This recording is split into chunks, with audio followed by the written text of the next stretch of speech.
भट्ट है। मैं कक्षा चौथी से हूँ और इंदौर गुरुकुल में पढ़ता हूँ। हम सबके हृदय में बसे हुए पूज्य सद्गुरुदेव संत श्री आशाराम बापू जी को मेरा कोटि कोटि प्रणाम। विद्यार्थी भारत का भविष्य, विश्व का गौरव और माता पिता की शान है। उसके अंदर अनंत शक्तियों का भंडार छुपा है, उसे जगाना बहुत जरूरी है। तो ये कैसे मुमकिन होगा? ये मुमकिन होगा अच्छे संस्कारों से और पूज्य सद्गुरुदेव के आशीर्वाद से। आज मेरा विषय है बाल संस्कार केंद्र। इस विषय पे आज मैं आपको कुछ बताना चाहता हूँ। क्या आप सब तैयार हैं?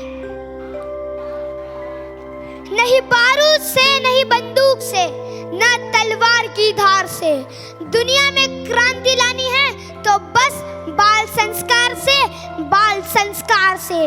गांव-गांव और गली-गली में बाल संस्कार का केंद्र बने, ये भारत विश्व गुरु बनेगा, हर बच्चा नरेंद्र बनेगा। यही बापूजी का संकल्प है। क्या आप सब इस संकल्प में जुड़ना चाहते हैं? हाँ, तो हाथ ऊपर कीजिए। कलाइया महके बनके फूल, कलाइया महके बनके फूल, संस्कार ही है जीवन का मूल, संस्कार ही है जीवन का मूल।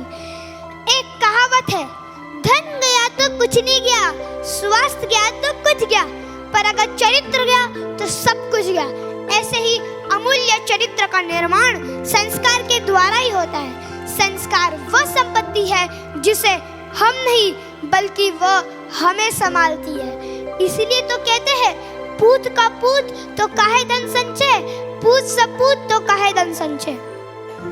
संस्कारहीन शिक्षित व्यक्ति जितना समाज के लिए घातक हो सकता है, उतना अशिक्षित कभी नहीं। दुनिया ने जितना जोर शिक्षा पर दिया है, अगर उसमें से थोड़ा सा भी जोर संस्कारों पे दिया होता तो इस इतिहास में दिल दहला देने वाली हिरोशिमा और नागासाकी जैसे घटना न घटती।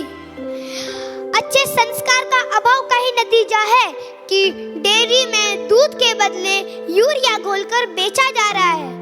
पैसों के लालच में डॉक्टर मरीज को और ज्यादा रोगी बना देता है। देश का पैसा नेता विदेशों में जमा कर रहे हैं। गोदाम अनाजों से भरा हुआ है, फिर भी लोग भूखे हैं। मॉल कपड़ों से भरा हुआ है, फिर भी लोग नंगे हैं। सब एक दूसरे को दबोच के आगे बढ़ना चाहते हैं। त्राही त्राही पुकार रहा है ये विश्व। विश्व के लिए एक ही आशा का केंद्र है, वो है भारत। अगर भारत को विश्व गुरु बनाना है तो बाल संस्कार का केंद्र जरूर चलाएं।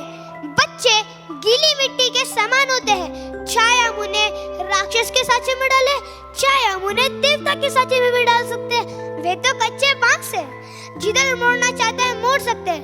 अगर आपको समाज रूपी कीचड़ में से कमल उगाना है, कोयले के खान में से हीरे की तलाश करनी है, तो बाल संस्कार केंद्र यह माध्यम है जो ये काम कर सकता है। आपका ये थोड़ा सा प्रयास ही ना जाने कितनों को वालिया डाकू बनने से पहले ही वाल्मीकि ऋषि बना देगा, कितने बिल्व मंगल को सूरदास बना देगा। अब तक जो कॉलेज और यूनिवर्सिटी मिलकर भी जिस विवेकानंद और राम तीर्थ जैसे महापुरुष न पैदा कर पाए, ये काम आपका बाल संस्कार केंद्र कर सकता है, कर सकता है, कर ही सकता है। एक बार गांधी जी ने सत्यवादी राजा हरिश्चंद्र का नाटक देखा और तब से सत्य बोलने की प्रतिज्ञा कर ली। बाल संस्कार केंद्र में हमें बहुत से संस्कार मिलते हैं सीखने के लिए, जैसे कि त्रिकाल संध्या, मातृ पितृ पूजन दिवस, तुलसी पूजन दिवस, मौन और आदि बहुत से संस्कार मिलते हैं सीखने के लिए। अब आने वाले समय में क्या चमत्कार होगा, कितने गांधी निकलेंगे, यह हम कह नहीं सकते। अब मैं आपको आखिरी में कुछ पंक्तियां सुनाने जा रहा हूँ। अंधेरी रातों में प्रकाश लिखेंगे, अंधेरी रातों में प्रकाश लिखेंगे, हारे हुए दिलों में विश्वास लिखेंगे, हारे हुए दिलों में विश्वास लिखेंगे। हम नन्हे मुन्ने बच्चे बापू की है शान, हम नन्हे मुन्ने बच्चे बापू की है शान। बाल संस्कार के द्वारा हम इतिहास लिखेंगे, बाल संस्कार के द्वारा हम इतिहास लिखेंगे। अब मैं कुछ बोलूंगा, आपको मेरे पीछे दोहराना है। बापू के बच्चे रहते नहीं कच्चे। खाना नहीं खाएंगे तुम लोगों ने? बोलिए, आवाज नहीं आ रही, फिर से बोलिए। बापू के बच्चे नहीं रहते कच्चे, नहीं रहते कच्चे, नहीं रहते कच्चे। धन्यवाद।